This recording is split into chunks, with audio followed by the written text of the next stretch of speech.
असं दृश्य बघितलं नाही. आपल्या राजवाड्याच्या बाहेर आजपर्यंत असं दृश्य बघितलंच नाही. परंतु आज विचित्र दृश्य काय बघितलं. अरे डोक्यावरती पगडी नाही, पायावरती चप्पल, अंगावरती कपडे नाही, फाटलेले कपडे आणि अशी एक ब्राह्मण व्यक्ती बाहेर आलेली म्हणते, मी कन्हैयाचा मित्र आहे. भगवंत उठून उभे राहिले.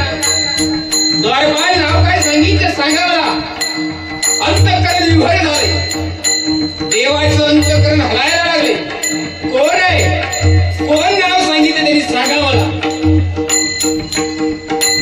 द्वारपाल सांगतात, राजे तो नाव सांगतो सुधामा. नाव ऐकता देवाच्या डोळ्याला धारा लागतात. सुधामा कुठे आहे माझा मित्र.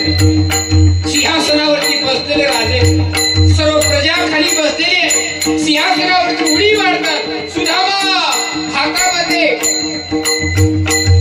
घेतलेला शेला खाली पडतो.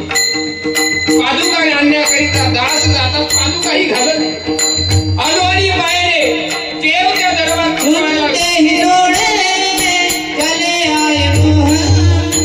लगाया गले से सुदामा को मोहना. चले आए मोहन तो कन्हैया को लगाया गले से सुदामा को मोहना. लगाया गले से सुदामा को मोहन. अरे राधारे देवाला काय झाले. अरे सिंहासनावर इतक्या वरून उडी मारते. रुक्मिणी माता उभून उभे राहते. कोण आले असवे, कोण अशी व्यक्ती आहे. राजवाड्यातील सर्व देवाच्या मागे पळायला लागतात. देव पुढे आणि राजवाड्यातील सभा सर्व देवाच्या मागे. आणि सुदामा निराश होतात की देव येणार नाही मला वाटतं. सुदामजी तिथून पलायन करण्याकरिता पुढे पाऊल टाकतात. तेवढ्या देव द्वारामध्ये उभा राहतो आणि तिथून किंकाळी म्हणतो, सुदामा मित्र सुदामा. आवाज सुदामजीच्या कानावरती जातो. हातातली काठी गळून पडते. मित्र कन्हैया. दोघांच्या अश्रू अनावर होता. अंतःकरण विव्हळ होते. सुदामजी जेव्हा लहानपणी कृष्णाला बघितलं तेव्हापासून आता देव समोर आलेला असतो. देवानी सुदामजीला तेव्हापासून बघितलं. देव धावू लागतात. सुदामा आणि दोघही धावून मिठी मारतात आणि दोघांनी मिठी मारतात आणि सर्व समाज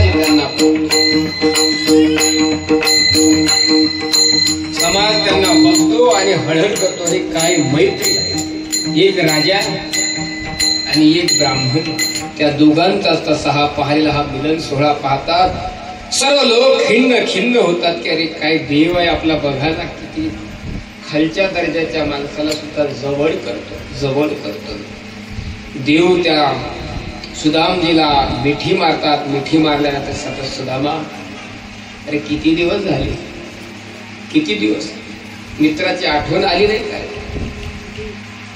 सुदामजी म्हणतात काय मला आले नाही, तुलाही आली नाही. देव त्या सुदामजीचा हात धरतात आणि म्हणतात चला आतमध्ये. सर्व प्रजा आतमध्ये जाते. भगवंत स्वतः सुदामजीला धरून आतमध्ये नेतात आणि उंच सिंहासनावरती द्वारकेचा राजा बसत होता त्या सिंहासनावरती आग्रह करा, सुदामजी तुम्ही इथं बसा. सुदामजी म्हणतात नाही देवा, अरे मी इथं कुठे, माझा अधिकार नाही, तुझं सिंहासन आहे, तू बस. आग्रह करतात बस.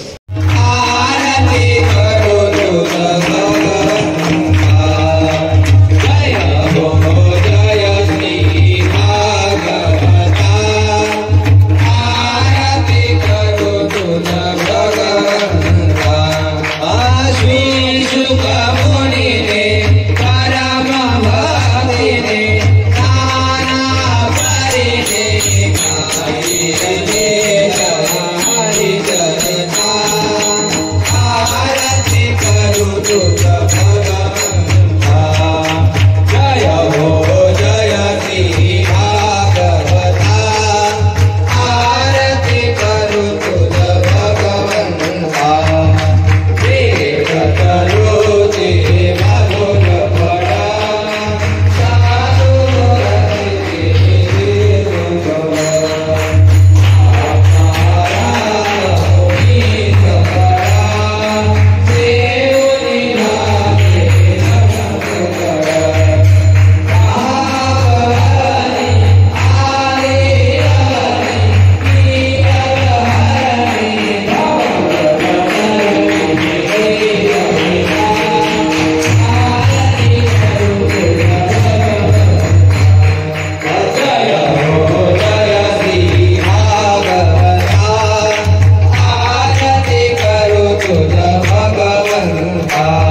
श्री मुनी भ्रमणे